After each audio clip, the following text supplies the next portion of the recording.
Hi, everyone. It's Kelly Day, mixed media artist and art mentor. I'm coming to you live with one of my favorite authors today, Anya Lincoln. Anya lives in New Orleans. She's originally from Russia and has been painting since she was 17.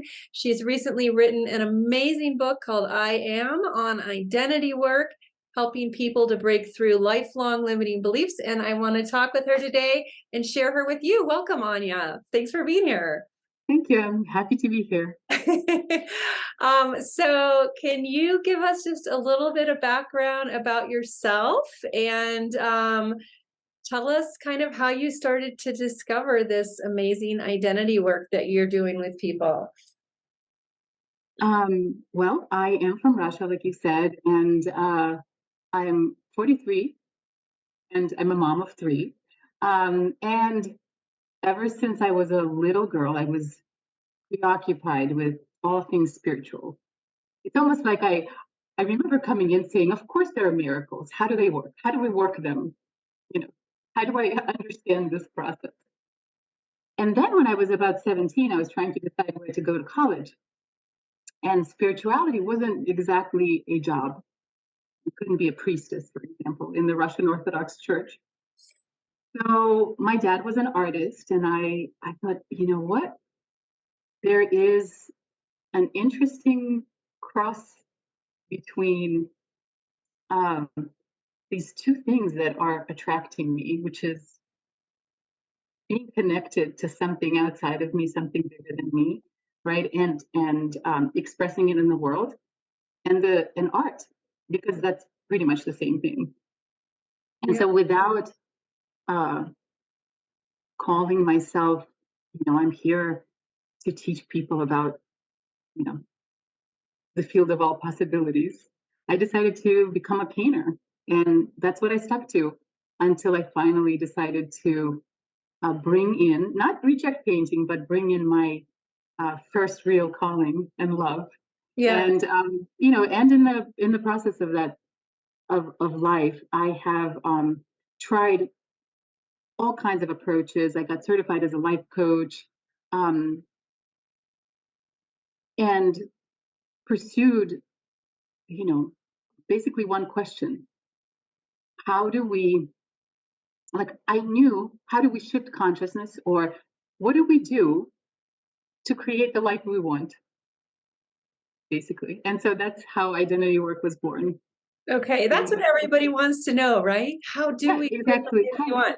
Yeah, and I love that you said when you started painting that that is a crossover into connecting with spirit and something greater than ourselves. I find that too, that just after you've painted enough and you start to experience feeling like the art is coming through you, that it really can feel very much a spiritual plane and a connection. Spiritual. Yes. So Absolutely.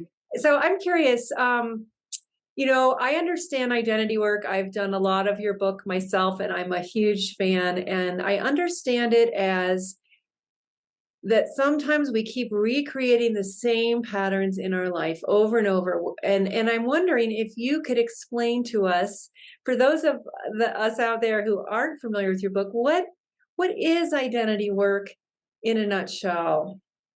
So, what is identity work? First of all, what is identity? Identity is a thought or small collection of thoughts that you have incorporated into your sense of self. Basically, you do not distinguish those thoughts from who you are. You just open your eyes in the morning and you say, I'm here. You don't say, oh, I am, these list of characteristics. You're just that. You're not even And conscious of it, right? you're not conscious of it at all. And the reason uh, we do this, so we take on these definitions of ourselves,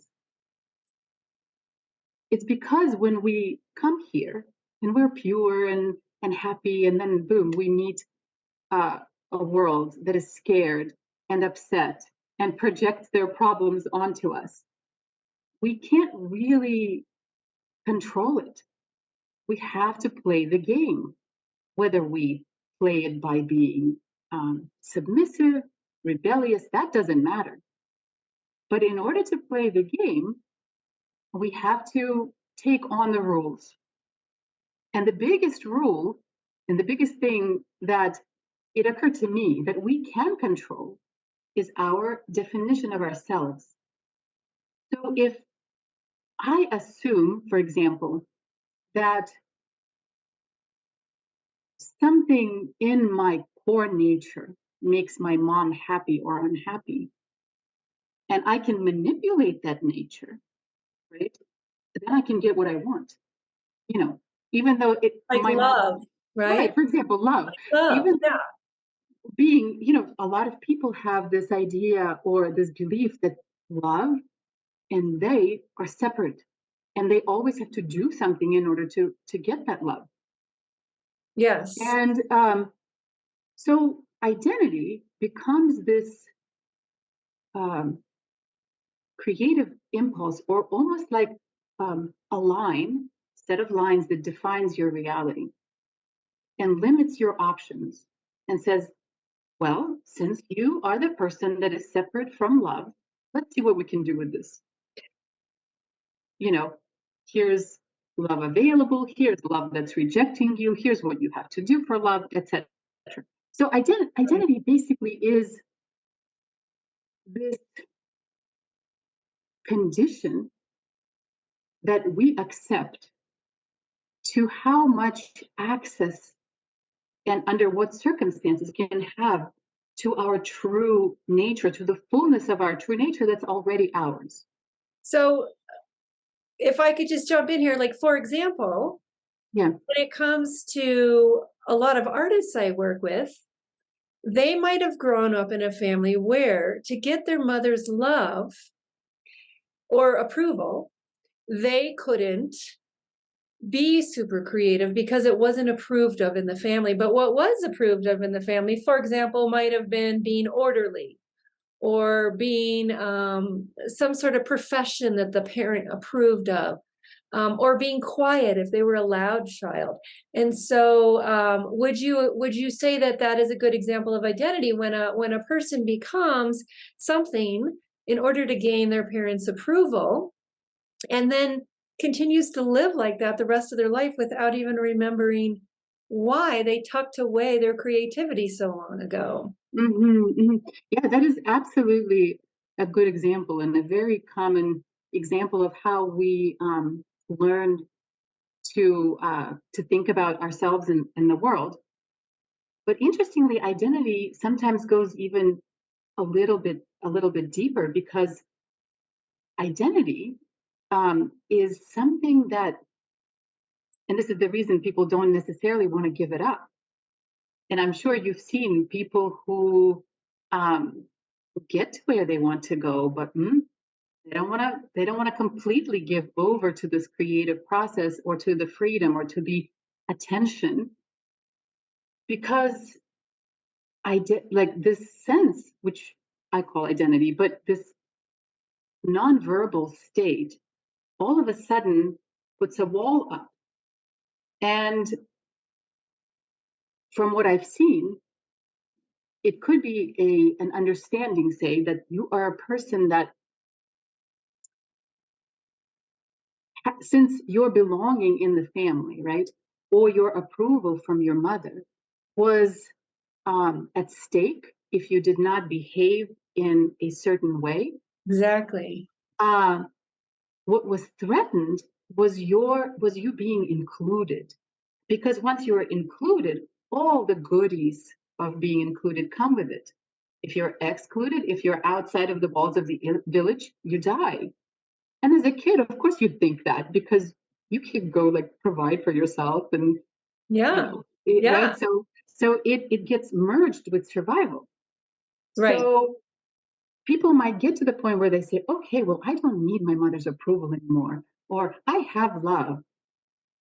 But when it comes to giving up that thing that doesn't serve them, they don't want to do that, because it also protects something really, really important they don't want to question.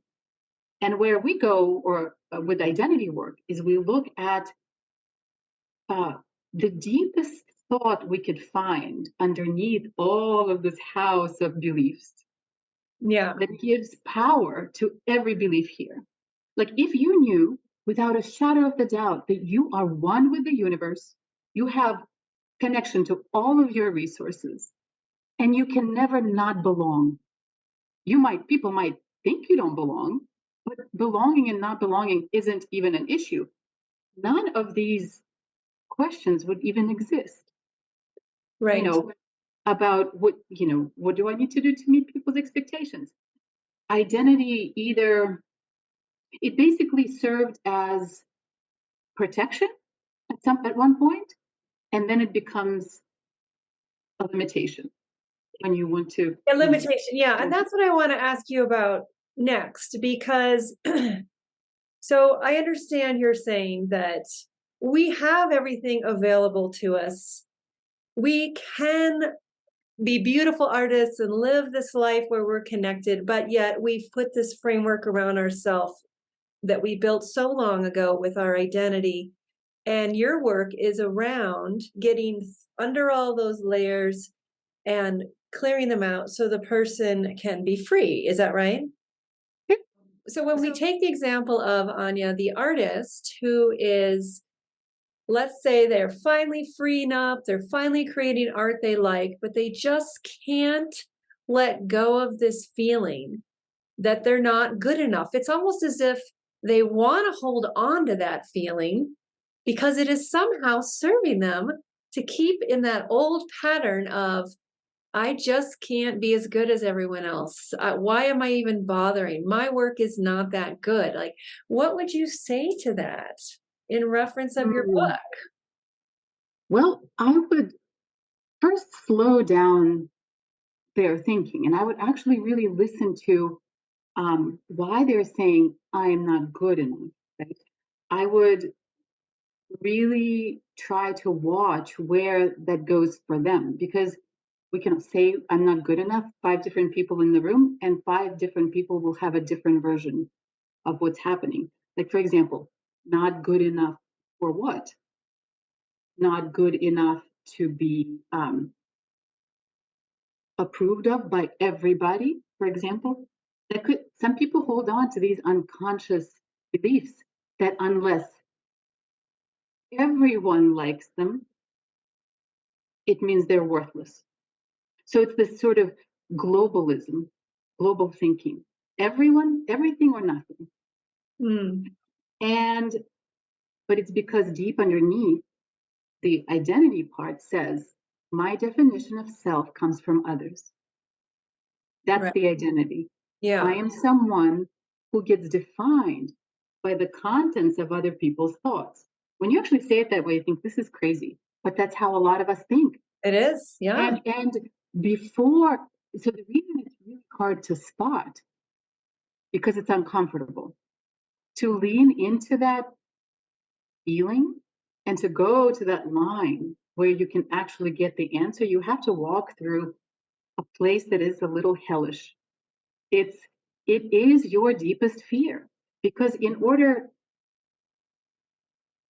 to let go of the limitation, you have to see that the worst of it and the best of it is simply a made up concept. But your mind doesn't want to go there. It doesn't want to explore the worst option. So in identity work, what one of the approaches that I've created these inquiries, different ways of going about it. And the most effective thing is to actually, in your imagination, doesn't have to be in real life. You don't have to go and expose your art to the world and then be rejected. But you don't want to think of how do I solve this so it's all good. You will ask yourself, you take yourself in the opposite direction. You lean into your fear by saying, what would happen to me if I actually found out that no one likes me or I am not approved of by anybody?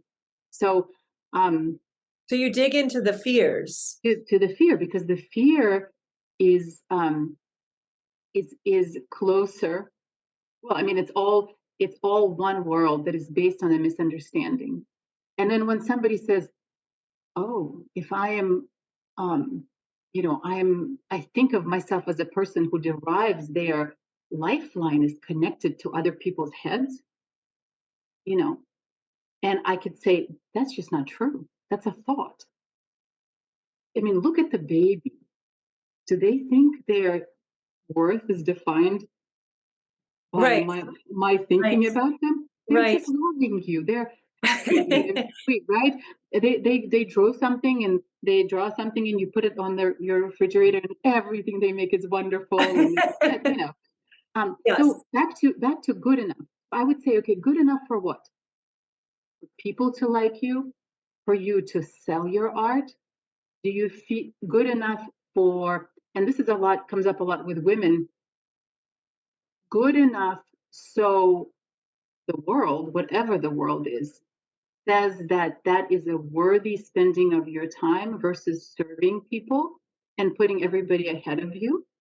Oh, yeah. So that's a big thing for moms Yes. because the art and spirituality too. In fact, I've just talked to my partner Will about this. I said, this is such a self-indulgent pursuit. Well, and yes. It's, but it has to be. It has to be. Not, it does, it can, it's not selfish. It is the most beautiful thing when one consciousness fully dips into that creative space and brings something beautiful out. But in order for it to happen, you have to say, I need the space. I need to go there. I need, So to, Anya, yeah, yeah. sorry.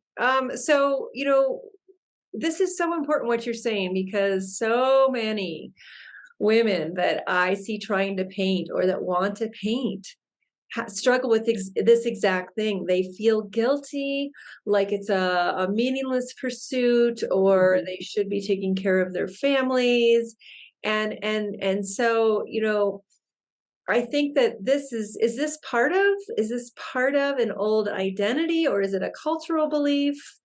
Oh, I mean, cultural beliefs create identities, and identities create cultural beliefs. My, inclusion in the village, for example, is, or my worth is only defined by how useful I am to others. I mean, that's a huge thing. That's a huge thing that a lot of people have. Yes. Or how useful I am to others is only defined, or not the use, but like what I can bring to the world can only be defined by the other, by the consumer of this. And that is not true with art.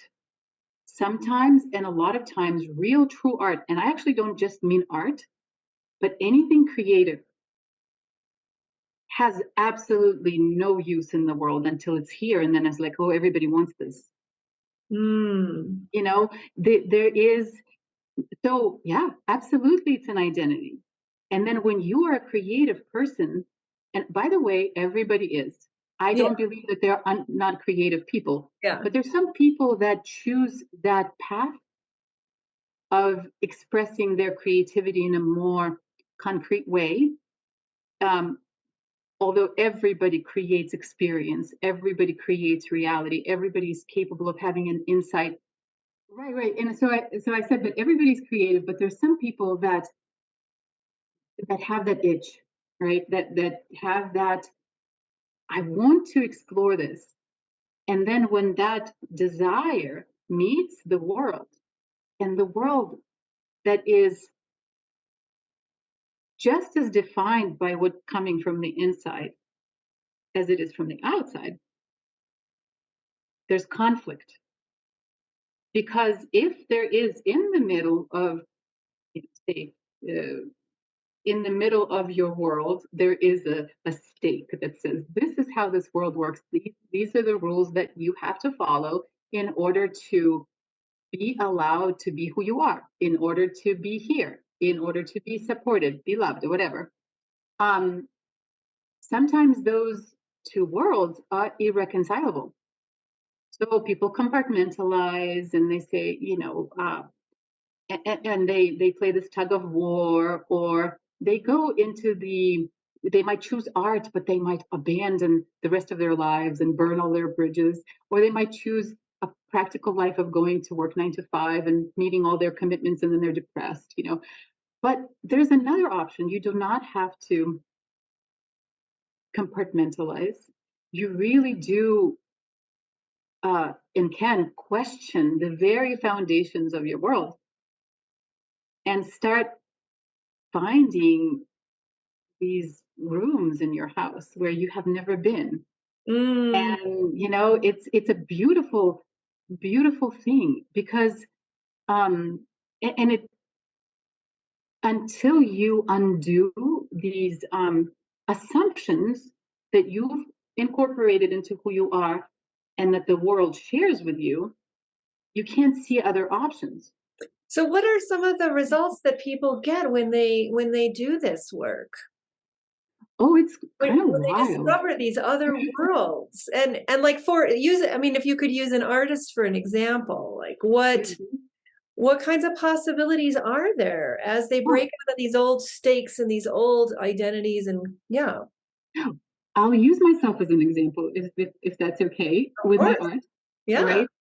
So when I was still writing the book, and even now, I sell some work because I'm totally self-published, and this is like, you know, it's taking time to become a livelihood, right? But right as I was writing the book, I was still showing at galleries that I would find that could work with me. I didn't want to commit to one exclusive gallery, but I wanted to sell my work. And I found myself seeing this pattern around art. Everywhere I'd go, people would be so excited about me. And I think I write about this in my book too, but people would be excited about me. And then a month later, my work would end up in a closet, but I still had like time on the clock. So it wouldn't be shown to anyone.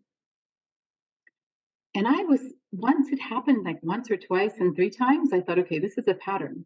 Let me examine it through this process that I am trying to put words to and write the book. And I started doing the work. And first of all, it totally blew my mind. Identity is never about what you're dealing with. If you think you're dealing with money, identity is about something else. I mean, usually. And I started doing this inquiry, this deep meditation. And I realized in examining the situation and in identity work in general, we look at the whole reality as if all of it is something you want, not just the positives. In my case, I would want to be visible, but I would also want to be invisible. Like, Mm. what is in this for me? And as a result of doing this, and it took me a day or two, a long time, but I actually was just sitting on the couch for hours. So don't expect, if it doesn't happen like this, it's okay. It's fast, but it's not, you know, sometimes it takes a little time. I discovered I went way, way deep into my childhood when I'm a little girl, and I am it's communist Russia, the or communism just fell. USSR is falling apart. They introduce us to the church, and I am home. I'm like, oh my God, like this is what I'm here for. And I'm excited, and then all of a sudden, all of these voices start saying, "Don't talk like that.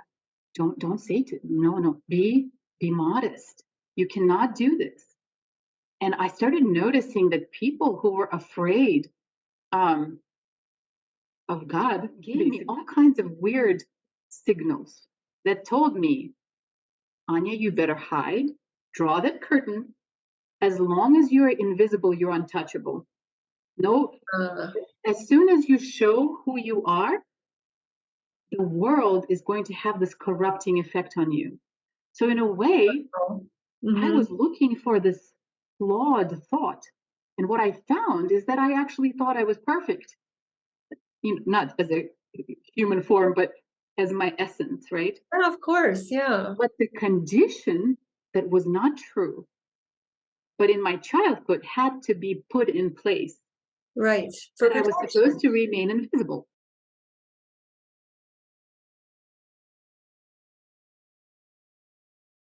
Mhm. And then back to art. I was like, oh my God.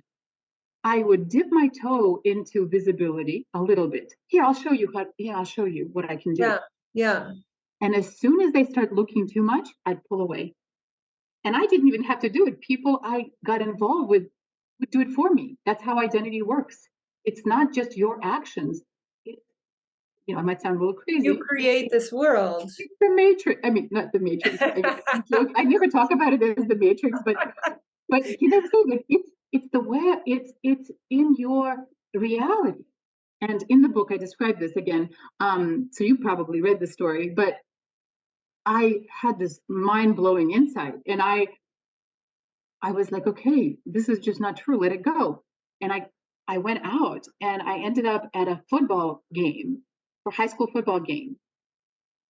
And somebody said, well, hey, what are you up to? And I never spoke about my work or the book that I'm writing. In fact, what I'm doing now was unthinkable to the person then. And I opened my mouth and I said, I just had a groundbreaking insight about how reality works. I all of a sudden I realized I was not afraid to be visible. It didn't matter to me if they'd see me and think I'm crazy, if they would see me and judge me, if they would tell my children, Wow. it was like Uh, I am nothing can corrupt me. that's beautiful. Wow. It must have felt So amazing. yeah, it was great. But my relationship with my art changed. I didn't, I didn't have to show it all the time, but I didn't have to hide it, Yeah.